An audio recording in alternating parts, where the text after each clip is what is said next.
Dr. Manjunath ji. Dr. Manjunath ji. Yes. My respects to the Honorable Speaker for this opportunity to debate on budget as well as demand on health sector. And I'm very thankful to the people of my constituency for putting me here in this heart of democracy. Finance Minister Srimati Nirmala Sitharaman has put up her budget. The financial balance sheet of union budget is healthy. Unfortunately, the genetic balance sheet and the health balance sheet of Indians is not that healthy. Young and middle-aged Indians are becoming vulnerable to various non-communicable diseases. Today, 60% of deaths in India is due to non-communicable diseases, and number one killer is heart attack and its cardiovascular related disease. And most important, this particular heart attack is occurring among younger people. In fact, earlier, children used to bring parents for the treatment of heart attack and its various cardiovascular disease. Today, parents are bringing their children in the age group of 25 to 45 for the treatment of heart attack as well as brain stroke. So this is where, to address this very important issue, our Honorable Prime Minister Narendra Modi ji has brought in one of the biggest public health scheme in the name of Ayushman Bharat. So today, otherwise for all these problems, our poor people were selling jewelry and they were selling lands. In fact, the treatment is so expensive in private corporate hospital, and what they spend in corporate hospital is their lifetime earning. To address this issue, the Ayushman Bharat is in place ever since 2018, September 23rd. And till now, we have treated under the scheme more than 6 lakh crore beneficiaries have been treated. And 65%, of the population, at least 65 crores have been benefited. They are the Ayushman Bharat beneficiary. Why I am stressing this heart attack issue? Because heart attack today is no more a disease of elite class, is no more a disease of rich people. It is equally increasing among poor people, farmers, villagers, laborers, and even underprivileged. And the treatment of heart attack is time-driven. For every 30 minutes of delay in initiating treatment for heart attack, risk of death increases by 7%. So this is where time has come. We have to adopt what is called hub and spoke model for treating heart attack. The spoke hospitals has to be taluk hospitals, and hub hospital has to be the tertiary care hospital in nearby bigger cities. So initial treatment has to be given in taluk hospital under spoke and hub model. We have what is called one minute injection of clot dissolving drug. If that medicine, a simple injection in an ordinary MBBS doctor can do with little bit of awareness, if it is given within the first 3 to 6 hours of heart attack, risk of death comes down by 20% to 5%. And otherwise, what is happening today in semi-urban and rural areas, heart attack patients and stroke, they are traveling hundreds of kilometers to bigger cities, thereby precious time is lost. So, as a result, today Ayushman Bharat covers all these expenses. So, I was part of this hub and spoke model of heart attack treatment in our state of Karnataka.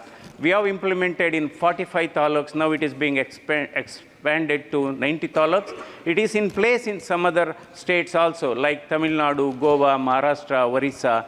So India should adopt this spoke and hub model of treating heart attack patients across the country, so that the patient with heart attack should get heart attack treatment at the doorstep in Taluk Hospital within that golden hour.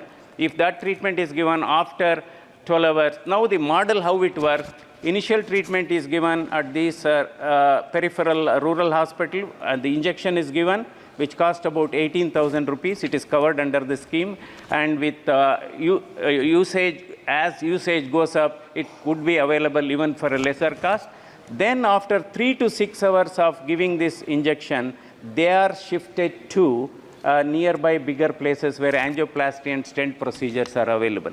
So this, because the economic impact of this life loss due to heart attack and brain stroke, the Harvard School of Public Health Policy and also World Economic Forum has estimated over a period of next 13 years, if the same trend continues, probably the economic loss for the country will be almost around $2.17 trillion. To that extent, it can happen. And hub spoke model is another thing. The stent that was used for fixing the blockage of the arteries of the heart, which was costing 70 to 80,000 rupees earlier, due to the intervention by Honorable Prime Minister and the Health Minister, now the cost of the stent has been reduced from 80,000 to 25,000, which is a great boon to the poor patients of India across all states. Another important thing is we are talking about this Janaushadhi Kendra, which as my honorable other members have already talked, because there are 10 crore diabetics in India. Another 10 crores are on the verge of becoming diabetic, and it's a lifelong medication. As a result, Honorable Prime Minister has opened nearly 12,000 Janaushadhi Kendra, which is going to be of a great help.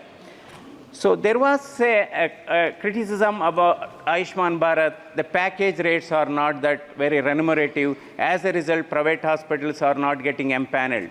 But the latest package revision that occurred in 2022 has given a very decent package rate. Now probably, and another important thing, the health subject, medical education subject is also a state subject. So now what is happening, the time has come, we have to strengthen the existing hospitals. We have to strengthen the existing medical colleges with manpower, technicians, and staff nurses. That is where we are lacking. So theme should be we are only talking about construction of hospital, construction of medical colleges, construction of AIIMS. The theme should move from construction to creation of post. From creation of post, it should move on to recruitment. So that will put up, because India has got a great talent pool. Today we have close to 14 lakh allopathic doctors and 5 lakh we have Ayush doctors. Our target is just another 3 lakh doctors are required. In the last 10 years, there is an exponential increase in the number of medical colleges. My hearty congratulations to our Honorable Prime Minister and the Honorable Health Ministry, because today there are 386 government colleges and 326, but most importantly, yes, we are going to reach this number, strategic number, in about 2 years. But most important, I have a strong feeling, my suggestion would be, yes, we should have more medical colleges, but number of seats should not exceed 150. Number of seats should not exceed 150, because in many medical colleges today, there are more medical students than the patients. As a result, they are not getting a hands-on experience. Undercooked and under-trained doctors are more harmful than the disease. That is one thing. Another important thing, the medical college recruitment is purely a state subject. So that is where the state has to put a lot of their interest in, because Government of India is giving grants toward the construction, and recruitment is purely a state responsibility in medical colleges apart from our central institutions. That is very, very important. Another way of because today India, every year we are admitting 107,000 MBBS seats, which was just 40,000 about 10 years ago. Then we have 75,000 postgraduate seats, which was just about 30,000. 10 years ago. There is a phenomenal increase in the number of seats, both MD as well as MS seats. But now, many district hospitals, we have a bed strength of 200. So I think we have to be innovative in this way. Rather than starting a conventional, traditional medical college, in these 200-bedded district hospital, we can start a postgraduate medical college. That means no MBBS. It's only we are training MDMS because faculty requirement is small, our initial expenditure is small, and at the same time, patient gets a better care, and common man gets a very good care. That is one of the important things. So, yes, cancer, Honorable Finance Minister has waived off the custom tax and couple of cancer drugs. My suggestion would be better to include, because cervical cancer is third common cancer, this vaccine should be part of our immunization program. All our high school girls should be vaccinated because this vaccine can bring down the incidence of cancer by 90%. So that is one of the biggest advantage. Then, yes, we always, today, under Ayushman Bharat scheme, organ transplantations are done, which was never dreamt by a common man. You can have a liver transplantation, we can have a heart transplantation, bone marrow transplantation. So probably we have to create awareness among the common man that these things are available under Ayushman Bharat in our own scheme. This is one of the important thing I wanted to tell. Say, another important thing is going back to vaccine, COVID-19. COVID-19 menace, that pandemic, the way our Honorable Prime Minister handled, we really salute his leadership, and he became the chief warrior of COVID-20 management. Because although we imported this virus from China, the WHO has gone on the record. The way India has managed COVID pandemic is really exemplary, and 200 crore plus vaccines were given free of cost. Had it not been given, we don't know how many of us were here, or to be here or not. That is one of the greatest service the Honorable Prime Minister leadership has done to this place.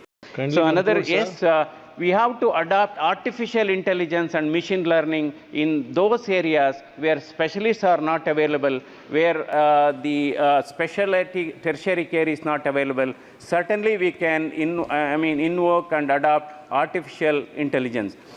Today, 13% of deaths in India is due to road traffic accidents, bigger than cancer deaths. So there is a need to have a polytrauma center, because 90% of these patients, accident victims, will have multiple injuries, head, abdomen, and fractures. They all need to be fixed under one roof. Again, treatment need to be given in golden hour. And probably for every 125 or 150 kilometer of national highway, there is a need to establish a small polytrauma clinic, not a big hospital, where at least initial treatment can be delivered during this golden hour. This is one of the biggest this thing can happen. Thank you, sir. Thank you, doctor. And yes, sir. Thank you, doctor. Thank you. Just I will take 1 minute. There are 2 states that have been left out for establishing games. Karnataka is one of the states, and probably hope Finance Minister and Honorable Home Minister will consider granting one AIMS to Karnataka state. That will be it's a long pending desire of people of the state. That is one thing. Under National Health Mission, yes, we are appointing with the funding from National Health Mission, we are appointing staff nurses and doctors on contractual basis. Their salary need to be increased, because the present salary, what they are getting, a staff nurse is getting 13,000, which is less than the Daily Wages Act actually, and a doctor is getting only 50,000 on contract basis. This is one of the reasons there are no dearth of doctors in India at this time, but there is maldistribution of doctors. More doctors are in cities, less in villages. So we have to increase their salary. In the next 20 seconds, I'm going to tell you 15 things that you can teach online as a coach and make a lot of money from it. Are you ready?